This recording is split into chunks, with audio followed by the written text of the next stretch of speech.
প্যাটার্নের কয়েকটা টাইপ আছে, হ্যাঁ। তো তার মধ্যে আজকে আমরা একটা করব। সো নর্মালি আমরা জানি যে যখন আমরা টাইপে চলে যাই তখন আসলে এই আগের জিনিসপত্র আমাদের পড়তে হয়, বাট ওইগুলা বেশি ইম্পর্ট্যান্ট থাকে, তাই না? ছোট ছোট এক্সামের জন্য, বড় বড় এক্সামে কি আসে, হয়তো বা ডিটেইল কোশ্চেন আসে, বাট ছোট ছোট এক্সামে খুব ইম্পর্ট্যান্ট যেগুলা সেগুলা থেকেই কোশ্চেন হয়, তাই তো? এখন একটু আমরা চলে যাই শুরুতে ডিজাইন প্যাটার্ন। ডিজাইন প্যাটার্নটা কি করে? জেনারেল রিইউজেবল একটা সলিউশন প্রোভাইড করে, ঠিক আছে, যেটা একটা সফটওয়্যার ডিজাইনের কমন প্রবলেমের সলিউশন হিসাবে আমরা ইউজ করতে পারি। সো এটা কি রিইউজেবল? কেন রিইউজেবল? একই জিনিস আমাদের মানে কিছু, আমরা যখন কোনো সফটওয়্যার ডিজাইন করি, হয়তো বা ডিফারেন্ট সফটওয়্যার ডিজাইন করছি, বাট কিছু জিনিস কমন থাকে না যেটা সব সফটওয়্যারেই করতে হয়। কিছু ডিজাইন, যেমন আমরা যদি একটা ডেটাবেস ডিজাইন করি, সেক্ষেত্রে হয়তোবা অনেক সফটওয়্যারে কি থাকে, আমাদের ডেটাবেজের ইনফরমেশনগুলো লাগে, হয়তো কিছু কিছু সফটওয়্যারে কমন ইনফরমেশন লাগে। সো আমরা যদি একটা ডিজাইন প্যাটার্ন বানাই, সেটা কিন্তু আমরা মাল্টিপল সফটওয়্যারে রিইউজ করতে পারি। সো ওই কথাটাই এখানে বলা হয়েছে যে design pattern provides a general reusable solution for the common problems occurs in software design. So প্যাটার্নটা কি করে? রিলেশনশিপ এবং ইন্টারাকশন শো করে। ক্লাস এবং অবজেক্ট, আমরা দেখেছিলাম অবজেক্ট ওরিয়েন্টেড প্রোগ্রামিং এর এক্সাম্পল আমরা বেশ কিছু, মানে গত ক্লাসে দুই একটা জায়গায় মনে হয় দেখেছিলাম। তো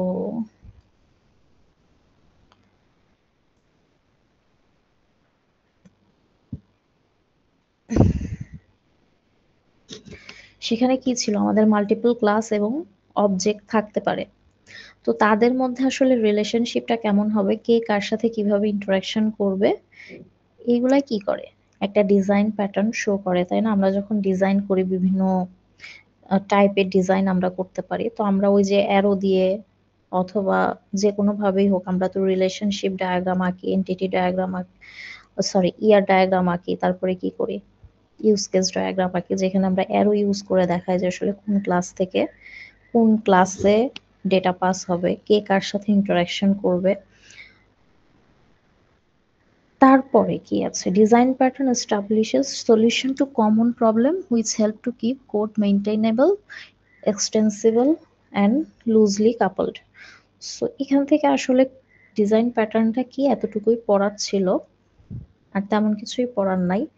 সো ডিজাইন প্যাটার্ন, এবং যেহেতু আমরা ডিজাইন প্যাটার্ন পড়লাম, সো সফটওয়্যার আর্কিটেকচার আর ডিজাইন প্যাটার্ন দুইটা একটু আলাদা। আর্কিটেকচার ডিজাইন যেটা আমরা করি সেখানে আসলে থাকে হচ্ছে কি ইমপ্লিমেন্ট হবে এবং কোথায় কিভাবে, মানে কোথায় হবে, হ্যাঁ, কি কি ইমপ্লিমেন্ট করতে হবে এবং কোথায় কিভাবে হবে। আর ডিজাইন প্যাটার্নটা কি করে, যে এই যে ক্লাসগুলা যেইগুলো আমরা ইমপ্লিমেন্ট করব, তারা আসলে তাদের মধ্যে রিলেশনশিপটা কেমন হবে, কে কার সাথে ইন্টারাকশন করবে। সো এখানে যেটা লেখা, যে ডিজাইন প্যাটার্ন হচ্ছে একটা স্ট্যাটিক সলিউশনও না, অ্যালগরিদমও না, এখানে কোনো হার্ড রুল থাকে না কোডিং স্ট্যান্ডার্ডের। সো এটা কি একটু ফ্লেক্সিবল থাকে, তাই না? আমি চাইলেই ডিজাইন প্যাটার্ন কি করতে পারি, চেঞ্জ করতে পারি। So software architecture is not design pattern. So software architecture কি করে, কি হতে যাচ্ছে এবং কোথায় হতে যাচ্ছে এটা ঠিক করে। আর ডিজাইন প্যাটার্ন কি করে, কিভাবে হবে। সো একটা হচ্ছে কি হবে, কোথায় হবে, আর আরেকটা হচ্ছে কি কিভাবে হবে। এখন কেন আমাদের ডিজাইন প্যাটার্ন শিখতে হবে? আমরা জানি, জানি না কেন শিখতে হবে। জি ম্যাম। তাহলে আর বললাম না, এটা জীবনেও পরীক্ষায় দিব না। সো অনেক কিছু আছে স্লাইডে পড়ার, আমরা এইসব পড়বো না। আমরা একটু দেখি যে এখানে আমাদের কি করতে হয়। মানে ডিজাইনিং কমপ্লিট করার জন্য আমাদের কিছু জিনিস মাথায় রাখতে হয়। আমাদের এখানে কি কি আছে? Creational design pattern, structural design pattern, behavioural design pattern. So creational design প্যাটার্নটা কি? ক্রিয়েশন বলতে কিন্তু আমরা বুঝি যে একটা জিনিস কিছু একটা ক্রিয়েট করা, তাই না? সো এখানে হচ্ছে কি একটা অবজেক্ট কিভাবে ক্রিয়েট হতে যাচ্ছে এইটাই বুঝাই যে একটা অবজেক্টকে আমরা কিভাবে ক্রিয়েট করব। ফর এক্সাম্পল আমি যদি চিন্তা করি যে একটা ফ্যাক্টরি ডিফারেন্ট টাইপের শেপ মেক করে, যেমন সার্কেল, রেক্টেঙ্গেল, ট্রায়াঙ্গেল। সো ওর কি কতগুলো অবজেক্ট ক্লাস অবজেক্ট থাকতে পারে অথবা কতগুলো ক্লাস থাকতে পারে, সে রেক্টেঙ্গেল, সার্কেল, ট্রায়াঙ্গেলের জন্য ডিফারেন্ট ডিফারেন্ট ক্লাস ডিফাইন করতে পারে। স্ট্রাকচারাল ডিজাইনটা কি? স্ট্রাকচারাল ডিজাইন হচ্ছে কিভাবে অবজেক্টগুলোকে কম্বাইন করা যায় অথবা একটা বিগার এন্টিটি ফর্মালাইজ করা যায়। আমার ডিফারেন্ট ডিফারেন্ট অবজেক্ট আছে, আমি হয়তোবা দুইটা অবজেক্টকে একসাথে কম্বাইন করতে চাচ্ছি এবং ফিউচারে এটাকে স্কেলেবল কিভাবে করা যায়। তো এইখানে আমি যদি চিন্তা করি যে আমার একটা মিডিয়া প্লেয়ার আছে যেটা MP3 প্লে করে, MP4 করতে চাইলে কি করতে হবে? আমাকে একটা অ্যাডাপ্টার ক্লাস অ্যাড করতে হবে। আমি যদি একটা অ্যাডাপ্টার ক্লাস অ্যাড করে দেই আমার MP3 ক্লাসের সাথে, তাহলে হয়তোবা আমি সেটাকে MP4 এ কনভার্ট করতে পারি। বিহেভিয়ারাল ডিজাইন প্যাটার্নটা কি? এইটা যেটা করে যে একটা অবজেক্ট আরেকটা অবজেক্টের সাথে কিভাবে কমিউনিকেট করে। সো আমি যদি চিন্তা করি যে আমার একটা স্টক মার্কেট আছে না, সেটার একটা ধরেন অ্যাপ আমি ইউজ করি, আমি সেখানকার একজন ইউজার। তো স্টক মার্কেটে কি থাকে? মাল্টিপল সাবস্ক্রাইবার থাকে। তারা হয়তোবা সাবস্ক্রাইব করে রাখছে একটা অ্যাপকে। তখন কি করে? এই যে স্টক মার্কেটের প্রাইস আপ অ্যান্ড ডাউন হতে থাকে, সো প্রাইস যখনই আপডেট হচ্ছে তখন কি করে? সবাইকে নোটিফাই করে। এটার জন্য কিন্তু ইউজারেরা নতুন করে কোনো আহ রিকোয়েস্ট পাঠাইতে হয় না, কোয়েরি করতে হয় না, কিছুই করতে হয় না। সো যারা সাবস্ক্রিপশন থাকে যাদের, তাদের সবার কাছে কি অটো আপডেট চলে যায়। তাহলে একটা ক্রিয়েশন হচ্ছে কিভাবে অবজেক্টগুলো কিভাবে ক্রিয়েট হয়, স্ট্রাকচারাল হচ্ছে মাল্টিপল অবজেক্ট কিভাবে একসাথে কাজ করে কম্বাইন করা যায়, আর বিহেভিয়ারাল হচ্ছে দুইটা বা মাল্টিপল অবজেক্ট তাদের মধ্যে কিভাবে কমিউনিকেট করে। সো এই তিনটা গেল হচ্ছে ডিজাইন প্যাটার্ন। সো এই যে আমি একটু আগে যে এক্সাম্পলগুলো বললাম, দেখেন ফ্যাক্টরির এক্সাম্পলটা কিন্তু এখানে আছে, তারপরে অ্যাডাপ্টারের এক্সাম্পলটা আছে, স্টক মার্কেট হয়তোবা ডিরেক্টলি নাই, বাট এইখানেও যদি আমরা এইসব খুঁজে টুজে দেখি কোথাও হয়তোবা কোনো একটা মিল পাওয়া যাবে। এই যে চেইন অফ রেসপন্সিবিলিটি, এটার সাথেও আমরা চাইলে অনেকটা ম্যাচ করাইতে পারি যে যে রেসপন্সিবিলিটি গুলা আমাকে আপডেট দিতে হবে বা যেটাই আমাকে করতে হয় সেটা কি একটা চেইনের মাধ্যমে হতে থাকে, এটার জন্য নতুন করে কোনো রিকোয়েস্ট বা রেসপন্স করতে হয় না। আচ্ছা, সো এই যে এক্সাম্পলটা, এইটা আমরা স্কিপ করে যাব, ঠিক আছে? এখন আসি আমরা ডিজাইন প্রিন্সিপাল। ডিজাইন প্রিন্সিপালে সলিড বলে একটা ওয়ার্ড আছে। এই সলিড আসলে চাইলে আমরা ওই যে শক্তিশালী যে সলিড, সলিড বলতে কি আমরা স্ট্রং কিছু বুঝাই, তেমনটাও আমরা চিন্তা করতে পারি। সো আসলে সলিড বলতে কি, এখানে যে ডিজাইন প্রিন্সিপাল আছে পাঁচটার ফার্স্টের লেটারগুলা নিয়ে আসলে সলিড মেক করা হয়েছে। কে করছে এটা? Robert C Martin, uncle Bob. So uncle Bob আমাদের জন্য লেখাপড়া রেখে গেছে। এইসব আঙ্কেল, চাচা, মামা, আইনস্টাইন এদের জন্য পড়ালেখা করা লাগে, না হলে ভালো ছিল। তো যেহেতু রেখে গেছে, আমরা একটু দেখি যে পাঁচটা প্রিন্সিপাল আসলে কি। ফার্স্টেরটা হচ্ছে SRP, single responsibility principal. So single responsibility principal আসলে এখানে যেটা বুঝাইছে, সিঙ্গেল বলতে আমরা কি বুঝি? একটা। So the responsibilities of A class should be limited. এখানে বলছে সিঙ্গেল, বাট বলছে যে রেসপন্সিবিলিটিস গুলো আসলে লিমিটেড থাকা উচিত। তো একটা ক্লাস, একদম যদি ডিরেক্টলি বলি, একটা ক্লাসের শুধুমাত্র একটাই রেসপন্সিবিলিটি থাকা উচিত এবং ওই ক্লাসটা শুধুমাত্র একটা রিজনের জন্য চেঞ্জ হওয়া উচিত। A class should have only one reason to change, ঠিক আছে? আমরা যদি চিন্তা করি একটা সিঙ্গেল অর্ডার ক্লাস, সেই ক্লাসের মধ্যে আমরা যদি একসাথে অনেক কিছু রাখি, যে একটা অর্ডার প্লেস হবে, ডিসকাউন্ট ক্যালকুলেট করবে, তারপরে কি করবে, কনফার্মেশন ইমেল সেন্ড করবে, ডেটা স্টোর করবে ডেটাবেজে। সো আমরা ৪টা কাজের কথা যদি ধরি, ৪টা কাজকে আমি একটা সিঙ্গেল ক্লাসে যদি রাখি, তাহলে কি হবে? মাল্টিপল জিনিসের জন্য আমার ক্লাসটাকে চেঞ্জ করতে হবে। যদি কোথাও চেঞ্জ আসে, ধরেন ডেটাবেজে চেঞ্জ করতে হলো, আমার ওই ক্লাসকেই চেঞ্জ করতে হবে। ডিসকাউন্টের কোনো কিছু যদি চেঞ্জ করতে হয়, ডিসকাউন্ট কখনো 50%, কখনো 30% চেঞ্জ করতে হলো কোথাও কিছু, তখন কি আমাকে ওইখানেই চেঞ্জ করতে হবে। বাট এইটা না করে আমরা যদি রেসপন্সিবিলিটি গুলাকে ভাগ করে দিই, যে অর্ডারের একটা ক্লাস থাকবে, ডিসকাউন্ট ক্যালকুলেটর একটা ক্লাস থাকবে, ইমেল সার্ভিসের জন্য আলাদা ক্লাস থাকবে, অর্ডার রিপোজিটরির জন্য বা ডেটাবেজের জন্য আলাদা ক্লাস থাকবে, তাহলে তখন কি হবে? প্রত্যেকটা ক্লাসে শুধুমাত্র একটা করেই রেসপন্সিবিলিটি থাকবে। সো ডিজাইন প্রিন্সিপালে আমাকে এমনভাবে করতে হবে যেন ক্লাসগুলা স্প্লিট অবস্থায় থাকে, একটা ক্লাসের মাল্টিপল রেসপন্সিবিলিটি না থাকে। ওসিপিটা কি? Open or closed principal. So design should be open for extension but closed for modification.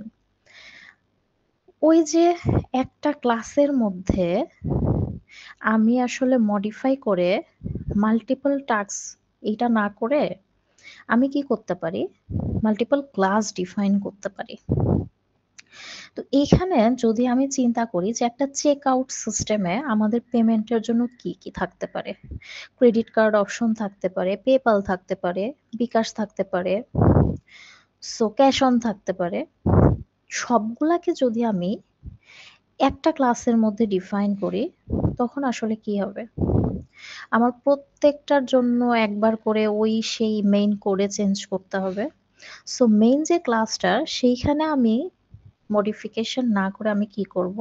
আমি নতুন একটা করে পেমেন্ট মেথড আমার আলাদা একটা ইন্টারফেস থাকলো, এবং তার জন্য আমি আলাদাভাবে সবগুলা পেমেন্ট মেথড যদি এড করি, আমার নতুন একটা পেমেন্ট মেথড আমি এড করব, এড করে দিলাম। বাট আমার মেইন যে ইন্টারফেসটা, সেখানে কোনো চেঞ্জ হলো না। এরপরে কি থাকবে? LSP, Liskov substitution principle. এটা যেটা বোঝায়, subtype must be substitutable for their base class. আচ্ছা, সাবস্টিটিউটেবল হচ্ছে একটা মানে সাবস্টিটিউট হিসাবে থাকবে আর কি বেস ক্লাসের। সাবস্টিটিউট সাবস্টিটিউট বলতে আমরা কি বুঝি? রিপ্লেসমেন্ট, তাই না? ওই যে আরেকজনের বদলে কোনো কিছু করা। সো বেস ক্লাস আমার একটা তো থাকবেই, যে এটা হচ্ছে আমার বেস, এর সাথে কি মাল্টিপল ভাবে আমি এই কাজটা করতে পারি। আমার টাস্ক একটা, বাট টাস্কটাকে আমি মাল্টিপল ওয়েতে কমপ্লিট করতে পারি। যদি আমার কি হতে পারে, আমি যদি চিন্তা করি যে আমি কোথাও একটা ডেলিভারি সার্ভিস দিব, তো ডেলিভারি সার্ভিস কি হোম ডেলিভারিও হতে পারে, পিক আপ পয়েন্ট ডেলিভারিও হতে পারে। তো আমার কাজটা কি আসলে? ডেলিভারি দেয়া। আমার বেস ক্লাস হচ্ছে ডেলিভারি ডেলিভারি সার্ভিস, ধরেন আমার বেস ক্লাস। তো এইটার সাবস্টিটিউট কি? দুই ভাবে আমি বলতেছি, একটা হচ্ছে হোম ডেলিভারি, একটা কি সাব টাইপ যেটা বলছে এখানে, একটা হোম ডেলিভারি, একটা pick up point delivery.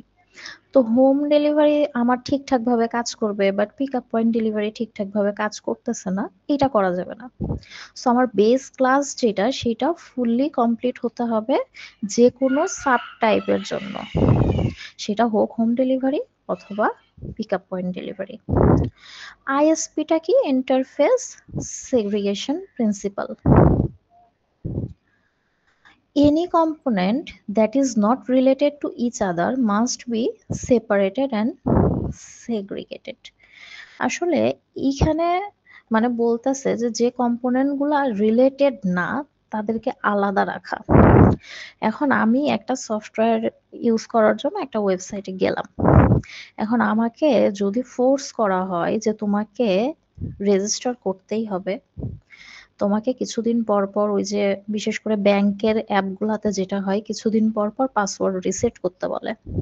So password reset না করলে আমাকে ঢুকতে দেয় না, বলে যে আগে পাসওয়ার্ড রিসেট করো তারপরে তুমি যাও। তারপরে হয়তোবা বললো যে প্রমোশনাল ইমেল পাঠাবে অথবা কোথাও একটা কিছু ফিডব্যাক দিতেই হবে। তো এই যে এই জিনিসগুলা এগুলা কিন্তু অপশনাল। আমি যদি এইটাকে একটা চেইন হিসাবে একের পর এক একজন ইউজারকে করতে বলি, তাহলে সে কি ওই ওয়েবসাইটটা ইউজ করতে চাইবে? যে একটা জিনিস আমি কাজ করতে গেছি আমাকে এত কিছু করতে হচ্ছে। So client should not be force to depend on method they don't use. যেগুলা আসলে মানে অপশনাল সেগুলাকে মানে ফিক্সড হিসাবে রাখা যাবে না। সেগুলোর জন্য হয়তো আমরা স্মলার ইন্টারফেস রাখতে পারি। যে সে হচ্ছে অথেন্টিকেশন দিয়ে হচ্ছে লগ ইন রেজিস্টার যাই করলো করলো। এরপরে সে চাইলে প্রমোশন করলো অথবা করলো না। তারপরে কি সে পাসওয়ার্ড রিসেট করলে করলো, না করলে করলো না। তো এই টাইপের। আর হচ্ছে পরেরটা কি ডিপেন্ডেন্সি ইনভার্সন প্রিন্সিপাল। এখানে যেটা বোঝায় high level modules should not depend on the low level module.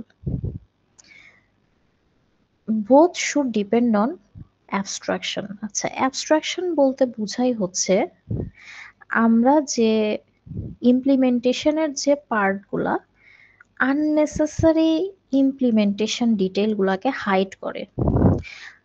So unnecessary ইমপ্লিমেন্টেশনের যে স্টেপগুলা ডিটেইলসগুলা সেগুলাকে হাইড করে, অনলি নেসেসারি স্টেপগুলা শো করে যেটুকু জানার দরকার। ফর এক্সাম্পল আমি গাড়ি চালাচ্ছি, আমার কি জানা দরকার স্টিয়ারিং কোন দিকে ঘোরাইলে আমি লেফটে যাব, কোন দিকে দিলে রাইটে যাব, তারপরে কি এক্সিলারেটর কিভাবে কাজ করে, ব্রেক কিভাবে কাজ করে।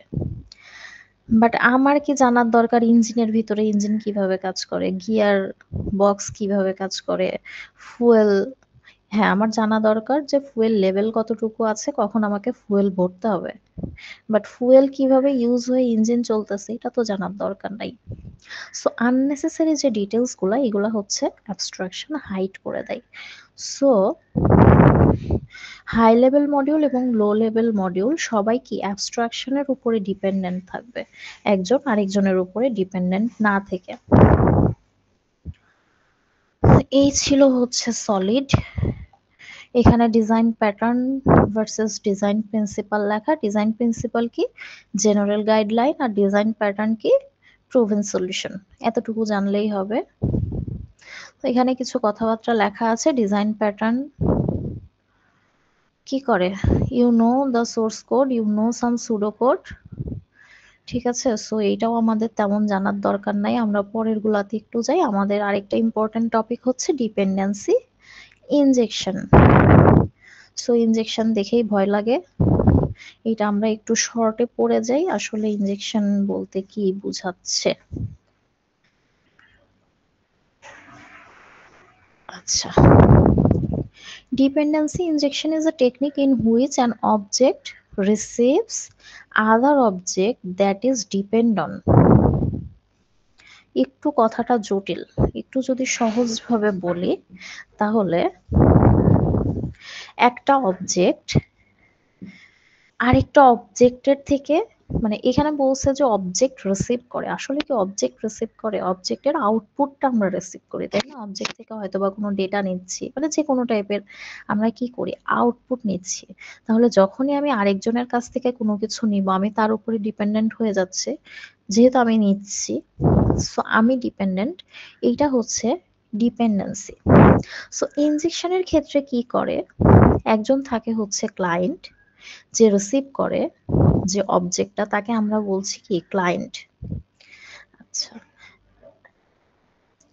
যে অবজেক্টটা ইনজেক্ট করা হচ্ছে, মানে আমি একটা অবজেক্টের মধ্যে কি করছি আরেকটা অবজেক্টকে আমি ইনজেক্ট করছি।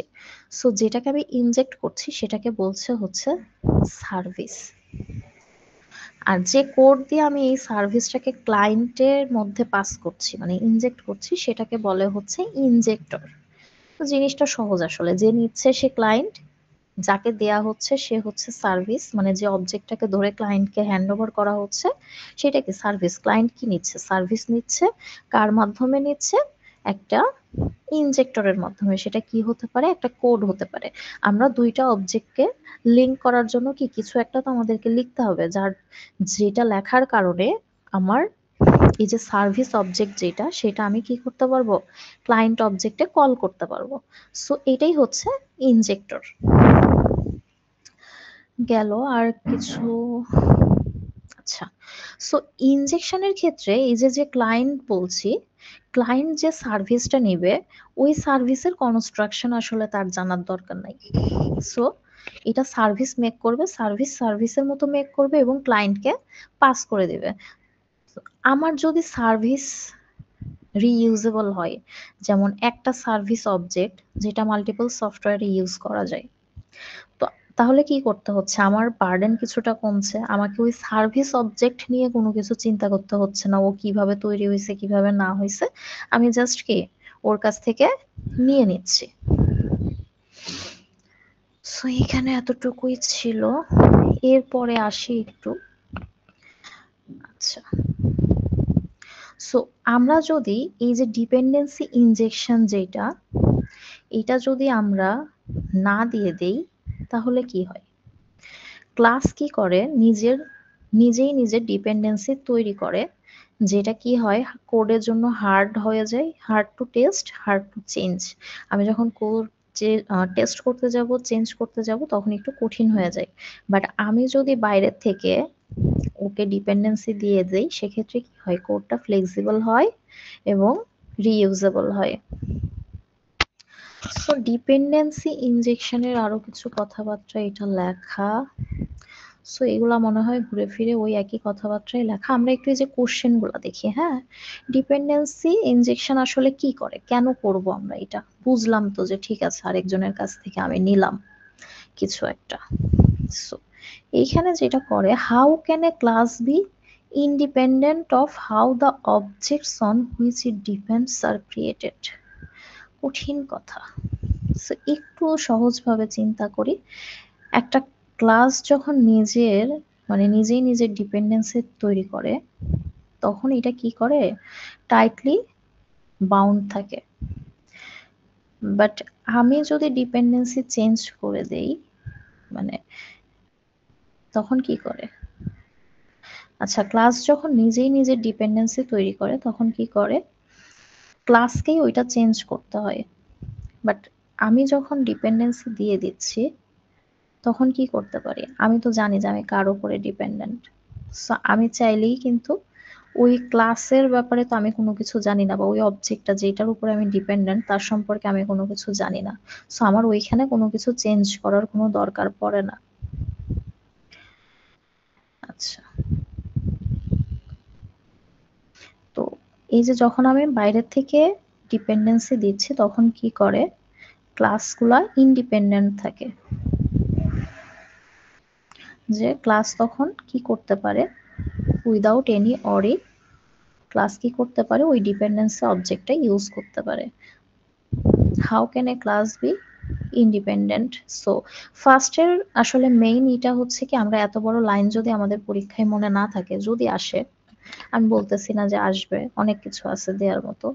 সো যদি আসে তাহলে আমাদের কতটুকু মনে রাখতে হবে? ইন্ডিপেন্ডেন্ট ওয়ার্ডটা যদি আমরা মনে রাখি, যে একটা ক্লাস অথবা একটা অবজেক্ট কি হতে পারে? ইন্ডিপেন্ডেন্ট হতে পারে। ঠিক আছে, সো এইখানে ইম্পর্টেন্ট ওয়ার্ডটা হচ্ছে ইন্ডিপেন্ডেন্ট। এরপর এটা কি, how can the way objects are created be specified in separate configuration files? So in real application dependencies কোথায় লিস্টেড থাকে? কিছু কনফিগারেশন ফাইলের মধ্যে লিস্টেড থাকতে পারে, যেখানে বলা থাকে কোন ইমপ্লিমেন্টেশন করতে হবে এবং কোন প্যারামিটার পাস করতে হবে। সো আমার কাছে একটা অবজেক্ট, বা আমি ধরেন একটা জিনিস নিলাম, আমার কাছে আছে, আমি জানি এটা কিভাবে ইউজ করতে হয়, এখান থেকে আমার কি লাগবে। সো এটা কি আমার জন্য ইউজ করা অনেক সহজ।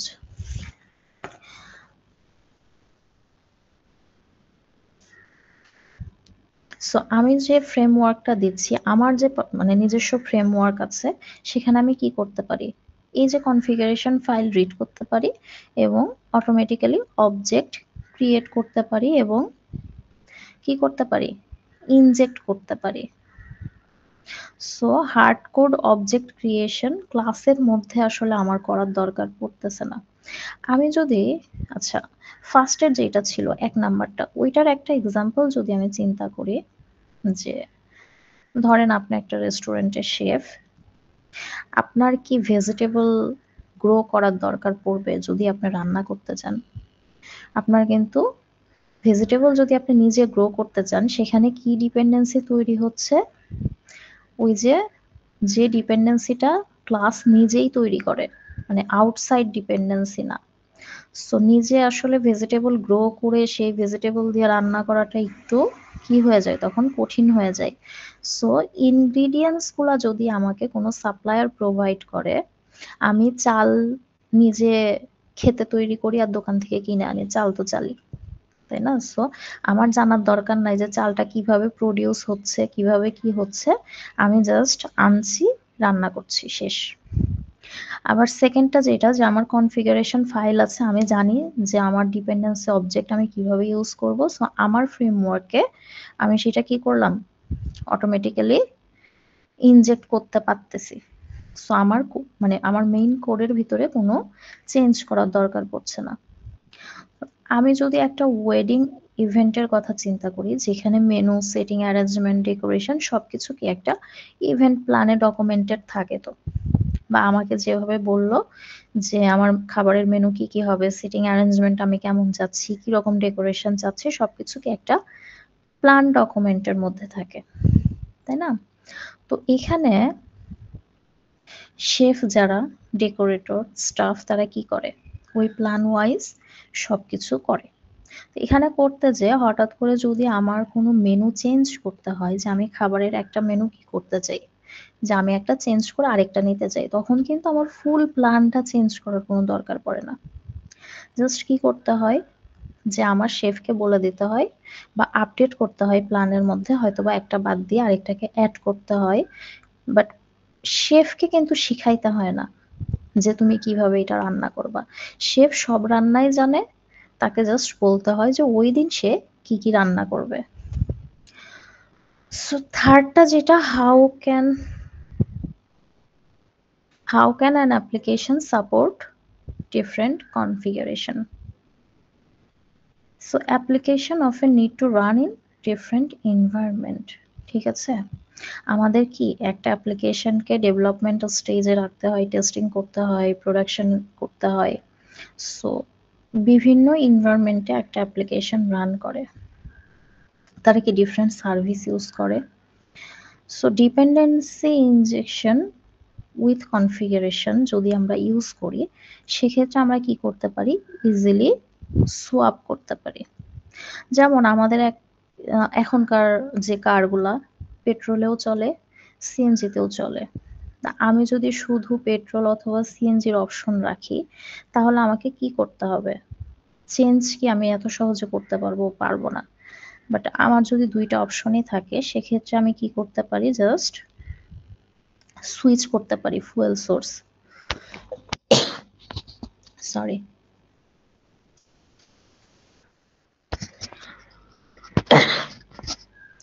এই তিনটার মধ্যেই ইম্পর্টেন্ট ওয়ার্ডগুলো হচ্ছে, একটা ইন্ডিপেন্ডেন্স, একটা কি কনফিগারেশন ফাইল, আরেকটা হচ্ছে ডিফারেন্ট টাইপের কনফিগারেশন। 1 মিনিট।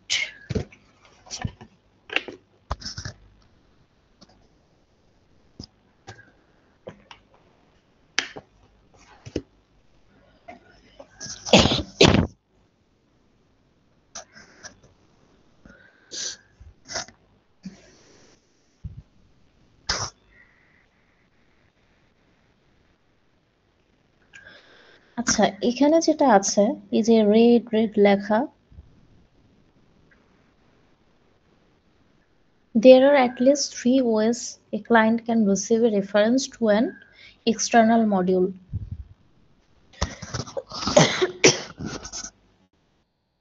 একটা হচ্ছে কনস্ট্রাক্টর ইনজেকশন, সেটার ইনজেকশন, ইন্টারফেস ইনজেকশন। সো আমরা জাস্ট নামগুলো জানবো, খুব বেশি ডিটেলসে যাওয়ার দরকার নাই। কনস্ট্রাক্টর ইনজেকশনে কি হয়, সব থেকে কমন এইটা। এইখানে যেটা হয়, dependencies are pass through the constructor. হ্যাঁ, সেটারে কি হয়, dependencies are provided through setter method, and ইন্টারফেসে যেটা হয় সেটা হচ্ছে service injects itself into the client via an interface method. Sorry. The dependencies interface provides an injector method that will inject the dependency into any client passed to it. So এখান থেকে আমাদের just নামগুলা জানলেই হবে, খুব বেশি কিছু জানার দরকার নাই। এই পেজটা আমরা স্কিপ করে যাব, স্কিপ করব, আর্কিটেকচারাল ডিজাইনে চলে আসি।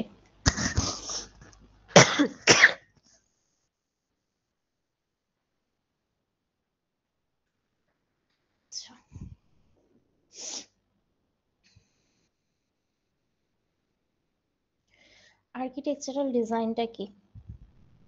আর্কিটেকচারাল ডিজাইন হচ্ছে একটা প্রসেস যেখানে কি করা হয়, সাবসিস্টেম আইডেন্টিফাই করা হয় এবং সাবসিস্টেমের ফ্রেমওয়ার্ক তৈরি করা হয়। আচ্ছা, সাবসিস্টেম কন্ট্রোল এবং কমিউনিকেশনের জন্য ফ্রেমওয়ার্ক রেডি করা হয়।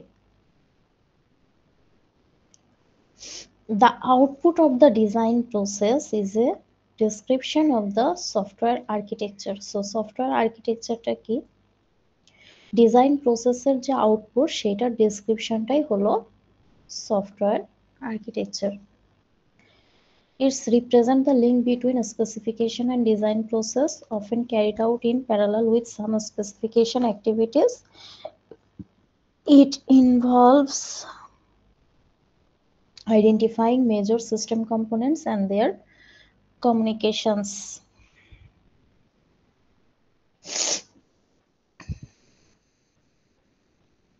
আচ্ছা, এইগুলা কি পড়ে পড়ে যাব reading? A software architecture is a description of how a software system is organized. Architectural design decisions include decision on the type of application and the distribution of the system, the architectural styles to be used.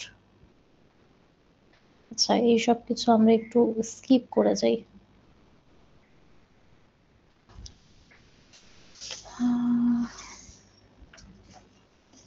আমরা যদি একটু এই ছবিটাতে আসি, so ছবিটাতে অনেকগুলা box box করা এবং সবগুলাই কি এক একটা করে question. So is there a generic application architecture that can act as a template for the system that is being designed? মানে জেনারিক কোনো অ্যাপ্লিকেশন আর্কিটেকচার আছে কিনা যেটা একটা টেমপ্লেট হিসাবে ইউজ করা যায়, যে ডিজাইনটা ওই যে একটু আগে যেটা আমরা বলে আসলাম যে ডিজাইন প্রসেসের আউটপুটটাই কি description of the software architecture. তাহলে কি, যে ডিজাইনটা আমরা রেডি করলাম, ডিজাইনের আউটপুটটা, সেটাকে মানে সেটার টেমপ্লেট হিসাবে কি একটা জেনারিক অ্যাপ্লিকেশন আর্কিটেকচার আছে কিনা। সো আর্কিটেকচার মানে architects often reuse reference architecture or template, তার মানে কি আছে। হ্যাঁ, this reduces effort and ensures best practice. তারপরের কোশ্চেনটা কি, how will the system be distributed across hardware cores and processor. So এটা যেটা, যে একটা সিস্টেম হার্ডওয়্যার কোর এবং প্রসেসরের মধ্যে কিভাবে ডিস্ট্রিবিউটেড থাকে। Concern about system deployment. Will the system run on a single processor, multi-cores or distributed servers? যে আমি যে সিস্টেমটা দিচ্ছি এটা কি সিঙ্গেল প্রসেসর মাল্টি কোরে রান করবে নাকি ডিস্ট্রিবিউটেড সার্ভার লাগবে। তারপরে এটা কি করে, পারফরমেন্স, স্কেলেবিলিটি, ফল্ট টলারেন্স, এগুলোর উপরে কি এফেক্ট ফেলতে পারে। আচ্ছা, তারপরে যেটা আছে, what architectural patterns or styles might be used. So কোন আর্কিটেকচারাল প্যাটার্ন এবং স্টাইলগুলা নর্মালি ইউজ করা হয়? Pattern like layered architecture, microservices, event-driven, pipe and filter, service-oriented architecture. So service-oriented architectureটা আমাদের নেক্সট স্লাইডে আছে, আমরা তখন পড়ব। সো এই টাইপের প্যাটার্নগুলো ইউজ হয়, যেটা কি করে recurring design problem effectively solve করে। তারপরে আছে হচ্ছে what strategy will be used to control the operation of the component of the system. আচ্ছা, সিস্টেম কম্পোনেন্টের অপারেশনগুলো কন্ট্রোল করার জন্য কোন স্ট্র্যাটেজি ইউজ করা হয়? সো এখানে deals with control flow and component interaction. So ওই যে ঘুরে ফিরে একই কথা, যে কম্পোনেন্টগুলো নিজেদের মধ্যে আসলে কিভাবে ইন্টারাক্ট করবে এটার সাথে ডিল করে। তারপরে কি সেন্ট্রালাইজড কন্ট্রোল থাকতে পারে, ডিসেন্ট্রালাইজড কন্ট্রোলও থাকতে পারে, এবং মডিউলগুলো কিভাবে কমিউনিকেট এবং কোঅর্ডিনেট করবে সেটাও কি ডিটারমাইন করতে পারে। তারপরে how should the architecture of the system be documented? Architecture must be communicated to developers, testers and stakeholders. Can be documented using UML diagram, flowchart, architectural decision record, design document. So আমরা ওই যে বিভিন্ন যেটা আমরা খুব সহজে বুঝি, আমরা তো সবাই ওয়েবসাইট মেক করার আগে UML অলরেডি তৈরি করেছি যে কোনো একটা কিছু ইউজ করে। সো UML ডায়াগ্রামটাই কি আমাদের একটা ডকুমেন্ট, যে আমার সিস্টেমটা কিভাবে কাজ করে বা কিভাবে কাজ করবে। What architectural organization is best for delivering the non-functional requirement of the system? So architecture is not only about functionality, it must support performance, security, scalability, maintainability, usability. ঠিক আছে, আমরা কি নন ফাংশনাল রিকোয়ারমেন্ট পড়ে আসছি, ফাংশনাল রিকোয়ারমেন্ট পড়ে আসছি, পরীক্ষায় অনেকে ফাংশনালে পারফরমেন্স, সিকিউরিটি এগুলা লিখছি। সো এগুলা হচ্ছে non functional requirement. So architectural organization, so non functional requirement গুলাও কি করতে হবে, ডেলিভার করতে হবে। তারপরে how will the structural component in the system be documented, sorry, how will the structural components in the system be decomposed into subcomponent? So structural component গুলাকে আসলে কিভাবে সাব কম্পোনেন্টে ডিকম্পোজড করতে হয়। লার্জ সিস্টেম গুলাকে কি করি আমরা, মডিউল, ক্লাস, প্যাকেজ, সার্ভিস বিভিন্নভাবে কি করি, ব্রেকডাউন করি, যেটাতে কি হয় আমাদের কাজ কিছুটা সহজ হয়, মডুলারিটি, মেইনটেইনেবিলিটি, প্যারালাল ডেভেলপমেন্ট করতে পারি আমরা, টাইম বাঁচে। তারপরে what will be the fundamental approach use to structure the system? High level decision about system structure. আচ্ছা, এটা কি অবজেক্ট ওরিয়েন্টেড বেসড হবে, নাকি কম্পোনেন্ট বেসড, নাকি লেয়ার বেসড, নাকি সার্ভিস ওরিয়েন্টেড? সো এই যে কোন ফান্ডামেন্টাল অ্যাপ্রোচে আমার স্ট্রাকচারটা, মানে আমার স্ট্রাকচার আমি কোন ফান্ডামেন্টাল অ্যাপ্রোচ ইউজ করব, সেইটাও কি কিছু ডিসিশন এখানে নিতে হয়। হ্যাঁ, আর্কিটেকচারাল ডিজাইনে কিছু ডিসিশন নিতে হয়, যেমন জেনেরিক অ্যাপ্লিকেশন আর্কিটেকচারে মানে কোনো রেফারেন্স আর্কিটেকচার বা টেমপ্লেট থাকবে কিনা, থাকা উচিত। তারপর এটা কি ছিল, distributed across hardware course or processor. So এটা আসলে আমরা যে আমাদের সফটওয়্যারটা যেখানে আমরা ইউজ করি, একটা পিসিতে যদি ইউজ করি, সেটার আসলে কতটুকু সে ইউজ করবে, সিঙ্গেল প্রসেসরে রান করবে নাকি ডিস্ট্রিবিউটেড সার্ভিস লাগবে। আসলে সফটওয়্যারটা যদি অনেক বেশি মানে ভারী হয়, সেক্ষেত্রে কি হয়, তখন হয়তো বা সব পিসিতে রান করবে না।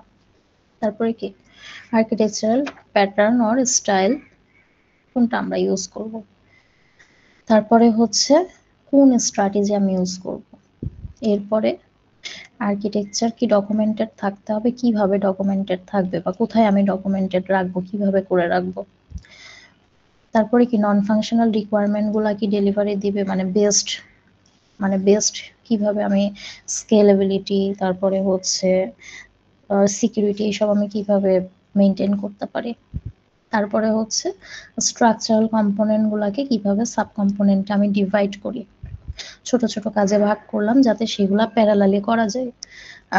আর হচ্ছে ফান্ডামেন্টাল অ্যাপ্রোচ কি হবে এই স্ট্রাকচার সিস্টেমটাকে মানে করার জন্য, আমি ফান্ডামেন্টাল কোন অ্যাপ্রোচটা ইউজ করব। সো একটু মানে শর্টে পুরোটাই বললাম মনে রাখার জন্য। তারপরে আসি স্ট্রাকচারাল ভিউ। এখানে 4+1 view model of software architecture. হ্যাঁ, so a logical view which shows the key abstraction in the system as objects or object class, process view, development view, physical view। আরেকটা কি related using use cases or scenarios। So আগেরটা কি 4 plus হচ্ছে 1। So এখানে খুব বেশি কিছু লেখা নাই, আমরা খুব বেশি কিছু পড়বো না।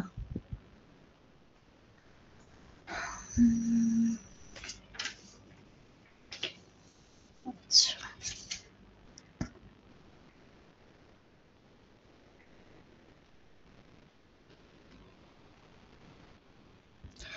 Architectural pattern. আচ্ছা, আমরা একটু এই দুইটা তেমন পড়াশোনা না করে আমরা চলে যাই model view controller pattern, MVC. এখানে একটা কথা আছে, separation of concern, SOC is a design principle for separating a computer program into distinct section। আচ্ছা, সো এসওসিটা কি? একটা ডিজাইন প্রিন্সিপাল যেটা কম্পিউটার প্রোগ্রামগুলোকে ডিস্টিংক্ট সেকশনে সেপারেট করে।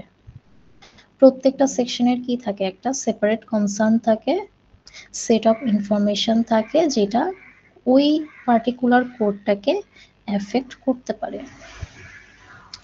সো মডেল ভিউ কন্ট্রোলারটা কি? Model view controller is a pattern in software design commonly used to implement user interface data and controlling logic। আচ্ছা, it emphasizes a separation between the software business logic and display। So এখানে যে কথাবার্তাগুলো আছে MVC কি এতটুকুই। আমরা একটু পরের স্লাইডে চলে যাই। এখানে মডেল টেমপ্লেট ভিউ কোথায় আছে? পরের স্লাইডে মনে হয়। 3 important। আচ্ছা, সো এমভিসিতে some other design pattern followed by MVC such as MVVM. So এখানে কিছু ডিজাইন প্যাটার্নের কথাবার্তা লেখা আছে যেটা হচ্ছে এমভিসি ফলো করে। MVVM, MVP, MVW, model view, template. So it is a collection of 3 important component, একটা কি মডেল, একটা ভিউ আর একটা হচ্ছে টেমপ্লেট। সো এখানে কি আছে? 3টা ইম্পর্টেন্ট কম্পোনেন্ট আছে। মডেল কি করে? ডেটাবেস হ্যান্ডেল করতে হেল্প করে। It is a data access layer which handles the data. In MVT, the controller part is taken care of by the framework itself. এখন এখানে যে মডেল, ভিউ আর template আছে, তিনটা একটু যদি মানে বলি, মডেলের কাজটা কি? ডেটাবেস হ্যান্ডেলে হেল্প করে, এটা তো বললামই। তারপরে ভিউ কি করে? ভিউ হচ্ছে responsible for rendering the data to the user. আর কন্ট্রোলার যেটা করে, কন্ট্রোলার হচ্ছে ইউজার ইনপুট গুলা এবং ইউজার ইনপুটকে কি করে? ট্রান্সলেট করে অ্যাকশন নেওয়ার জন্য। একটু পরে যদি আমরা এক্সাম্পল আছে একটু যদি দেখি তাহলে মনে হয় ক্লিয়ার হয়ে যাবে। সো আচ্ছা, মডেল তো দেখলামই যে মডেল যেটা করে ডিরেক্টলি ডেটা ম্যানেজ করে, লজিক এবং রুল অফ অ্যাপ্লিকেশন এই সব কিছু কি করে? মডেল হ্যান্ডেল করে। View can be any output representation of information such as a chart or a diagram. So ভিউটা হচ্ছে যে কোনো ইনফরমেশনের আউটপুট রিপ্রেজেন্টেশন। আর কন্ট্রোলার করে হচ্ছে কি? কন্ট্রোলার একসেপ্ট করে, কি করে? ইনপুট একসেপ্ট করে এবং এটাকে একটা কমান্ড হিসাবে কনভার্ট করে মডেল অথবা ভিউ এর জন্য। এই ছবিটা যদি একটু দেখি তাহলে হয়তোবা আর একটু ক্লিয়ার হয়ে যাবে। এখানে এই বান্দরটা হচ্ছে একটা কি ইউজার। সো সে কার সাথে ইন্টারাক্ট করবে? ভিউ এর সাথে। সো ভিউ কি করবে? View can like pressing a button. সে একটা বাটন প্রেস করলো কোনো একটা কাজের জন্য। সো আমি যে কাজের জন্য মানে আমরা যখন একটা ওয়েবসাইট মেক করি আমরা কি বিভিন্ন বাটনের বিভিন্ন প্রকারের কাজ থাকে। সো এক একটা বাটনের ব্যাক এন্ডে আমরা এক এক রকম কাজের কোড লিখি। সো আমি একটা বাটন প্রেস করলাম বা মানকি করলো, যেই করুক। তো করার পরে কি হলো? কন্ট্রোলারে চলে যাবে। View alerts controller of particular event. So view তখন কি করবে? কন্ট্রোলারকে কোনো একটা পার্টিকুলার ইভেন্টের জন্য অ্যালার্ট পাঠাবে। কন্ট্রোলার তখন কি করবে? তাকে যে টাস্কটা দেয়া হলো বা যে আপডেটটাই দেয়া হলো সেটা ওয়াইজ কি করবে? মডেলকে একটা কি করবে? রেসপন্স পাঠাবে। অথবা কন্ট্রোলার এই যে পার্টিকুলার ইভেন্টটার জন্য কন্ট্রোলারকে বলা হলো, কন্ট্রোলার সেই হিসাবে কি করবে? মডেলটা আপডেট করবে। মডেল তখন কি করবে? মডেল আপডেট হলো, মডেল এখন চেঞ্জ স্টেটে চলে গেল, মানে আগে কিছু একটা ছিল। সো এখানে কি নতুন একটা কিছু আমাকে শো করবে এবং ভিউকে পাঠাবে। ভিউ এর কাছে আসলো, model alert view that it has changed. তারপরে কি? ভিউ আবার কি করবে? ভিউ কি করবে? Grab model data and update itself করে কাকে দেখাবে? বান্দরকে দেখাবে, বান্দর যা দেখতে চাচ্ছে। ধরেন আমরা যদি একটা সার্চ বাটনে ক্লিক করি, আমি কিছু একটা লিখে সার্চ করলাম। সো আমার ভিউটা কি? Search button. এরপরে সার্চ আমি যা লিখলাম সেটা কাকে পাঠানো হলো? কন্ট্রোলারকে পাঠানো হলো যে আমি এটা চাচ্ছি বা ইউজার এটা চাচ্ছে। কন্ট্রোলার সেই হিসাবে একটা মডেল আপডেট করলো, করে ওই সার্চের যে রেজাল্ট সেটা কাকে পাঠাইলো?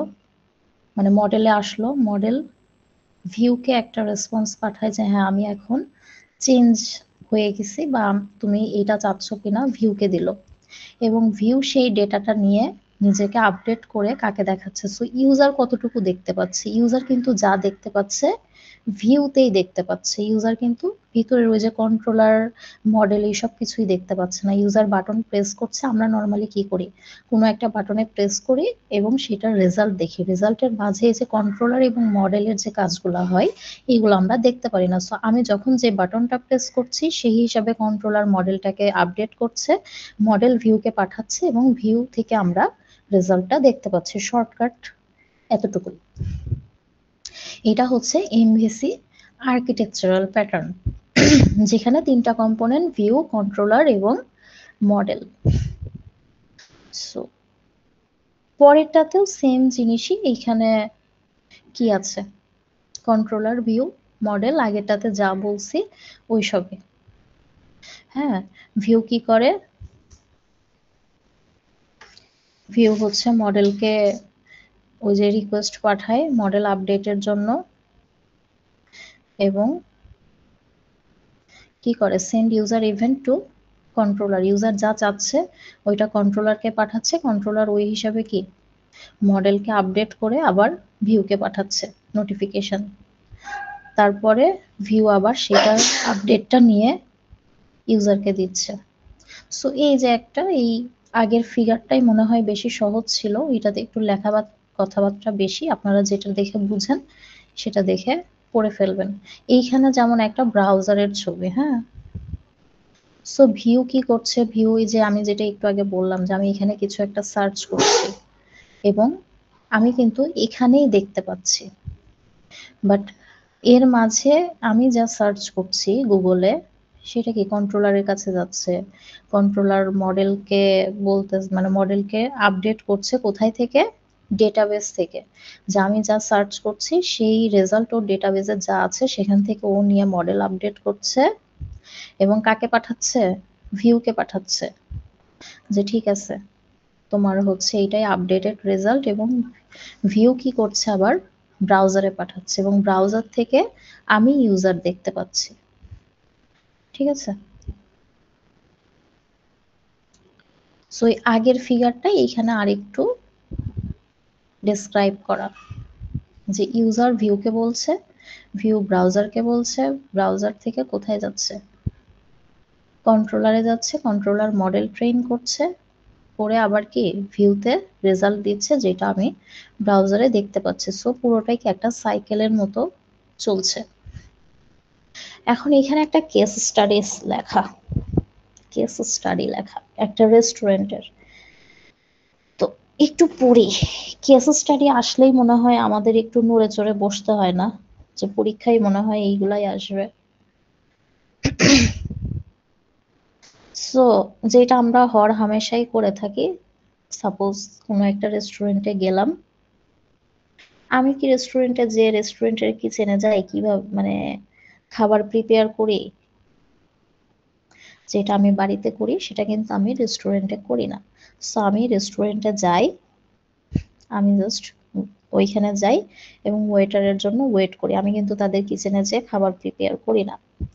সো ওয়েটার আমার কাছে আসলো, আমি কোনো একটা খাবার অর্ডার করলাম, মাল্টিপল খাবার অর্ডার করতে পারি, করলাম। ওয়েটার আমাকে চিনে না, আমি জাস্ট যা চাই সেটা সে নোট ডাউন করে যায়, আমার খাবারের ডিটেলসটা, যে আমি কি খাবো, কতটুকু পরিমাণে খাবো, সে একটা ডিটেলস লিখে নিয়ে চলে যায়। এরপরে ওয়েটার কি করে, ওয়েটার কিচেনে যায়, কিচেনে ওয়েটার কিন্তু খাবার রেডি করে না, খাবার কে রেডি করে, যে কুক থাকে সে খাবারটা রেডি করে। এরপরে কি করে, ওয়েটার তাকে অর্ডারটা দিয়ে দেয় যে টেবিল নাম্বারে এই অর্ডার আসছে। এরপরে কুক কি করে, কুক হচ্ছে খাবার প্রিপেয়ার করে। সো কুক যখন খাবার প্রিপেয়ার করছে, তার যে ইনগ্রিডিয়েন্টস গুলা লাগছে সেগুলা সে কোথায় থেকে পাবে, তার সোর্স আছে, তার রেফ্রিজারেটর আছে অথবা স্টোরেজ যেটাই থাক না কেন, সেখানে সে তার প্রয়োজনীয় দরকারি যে ইনগ্রিডিয়েন্টস গুলো সেগুলো নিয়ে সে খাবার প্রিপেয়ার করছে এবং ফাইনালি কি করে, ওয়েটারের কাছে হ্যান্ড ওভার করে। ওয়েটারের কাজ হচ্ছে খাবার আবার আমার কাছে নিয়ে এসে সার্ভ করা। সো ওয়েটার আমার কাছে খাবার নিয়ে আসলো, এখানে আমি জানি না খাবার কিভাবে রেডি হচ্ছে, কি কি দিয়ে খাবার তৈরি হচ্ছে আমি জানি না, আমি জাস্ট গেলাম, আমার অর্ডার দিলাম। ওয়েটার যে সে জানে না যে খাবার কিভাবে রান্না হচ্ছে, তার কাজ হচ্ছে আমার অর্ডারটা জাস্ট নিয়ে যে কুককে দেওয়া, কুকের কাজ হচ্ছে খাবার কিভাবে প্রিপেয়ার করবে। সো এখানে যদি আমরা ভিউ, কন্ট্রোলার আর মডেল চিন্তা করি, তাহলে আমি হচ্ছি ভিউ, কারণ আমি কি চাচ্ছি, আমি জাস্ট বলছি যে আমার কি দরকার, কাকে বলছি, কন্ট্রোলারকে বলছি। কন্ট্রোলার কি করছে, কন্ট্রোলার মডেলকে বলতেছে যে তুমি এটা রেডি করো। সো মডেল কি করছে, আপডেট করছে। মডেল এখানে আপডেট করা মানে কি, মডেল খাবার রান্না করছে। সো সে রান্না করার পরে আবার কাকে দিচ্ছে, কন্ট্রোলারকে দিচ্ছে, কন্ট্রোলার কি করছে, ভিউকে দিচ্ছে। এবং এখানে রেফ্রিজারেটরে যে ইনগ্রিডিয়েন্টস গুলো আমরা ইউজ করছি সেগুলোকে বলা হচ্ছে হলো ডেটা। সো একটু মানে এক্সাম্পলটা দেখলেই মনে হয় বোঝা যায় যে আমি ভিউ কোনটা, কন্ট্রোলার কোনটা এবং মডেল কোনটা। ভিউ এর কাজ কি, শুধুমাত্র বলা যে আমার কি চাই। কন্ট্রোলার সেই ইনপুটগুলা নেয় এবং মডেলকে পাস করে দেয়, মডেল সেটাকে প্রিপেয়ার করে এবং আপডেট করে, নিজেকে আপডেট করা বলতে এখানে রান্না করা বোঝাচ্ছে, রান্না করে প্রিপেয়ার করে আবার কি কন্ট্রোলারকে ফিডব্যাক পাঠায়, কন্ট্রোলার আবার ভিউকে পাঠায়। So cycle kind of. ও শেষ, পড়াশোনা শেষ, কোথাও কি কিছু বাদ দিয়ে দিছি নাকি, এত তাড়াতাড়ি শেষ হয়ে গেল, মনে হয় না। এখন বলেন আপনারা, কার কোথায় কি প্রবলেম।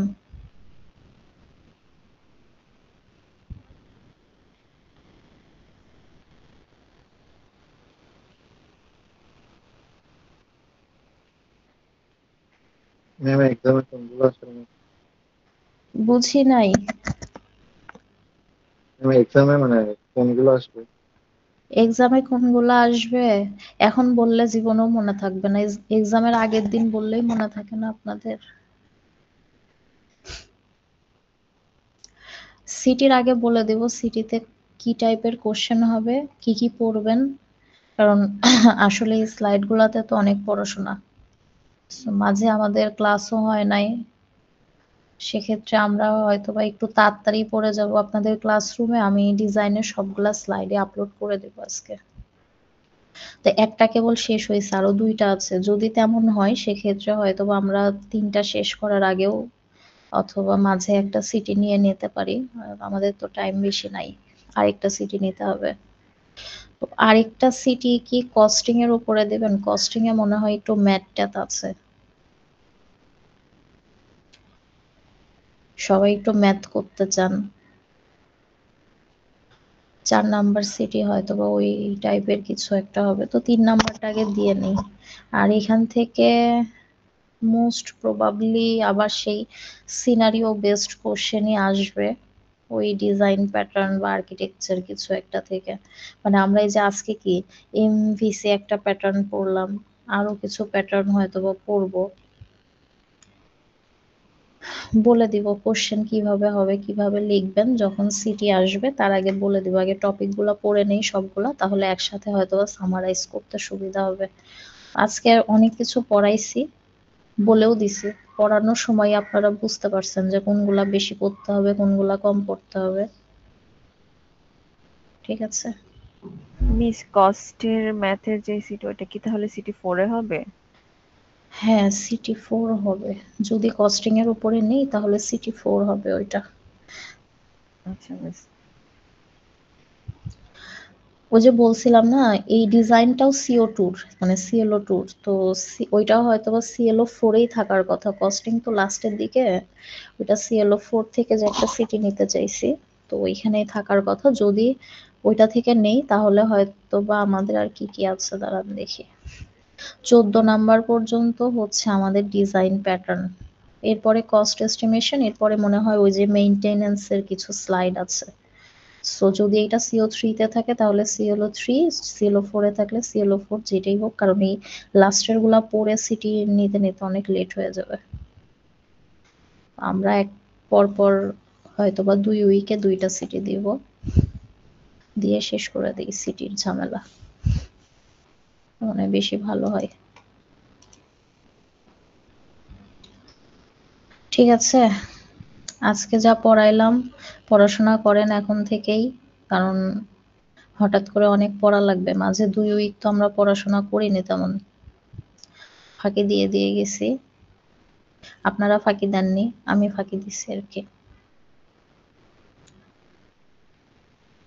তো এখন একটু পড়াশোনা করতে হবে। আর কোথাও কিছু জানার আছে?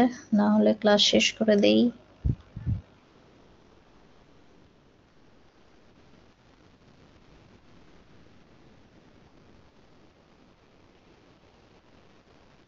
জোনাইদ কিছু বলতে চান?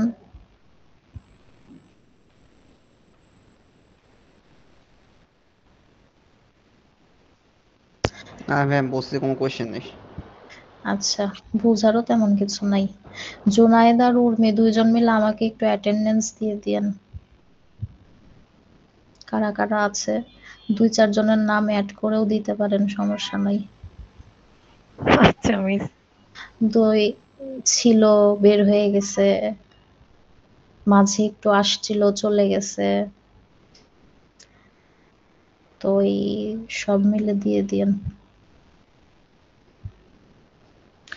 ঠিক আছে, ভালো থাকেন সবাই, দেখা হবে নেক্সট উইকে। ও নেক্সট হয়ে গেছে।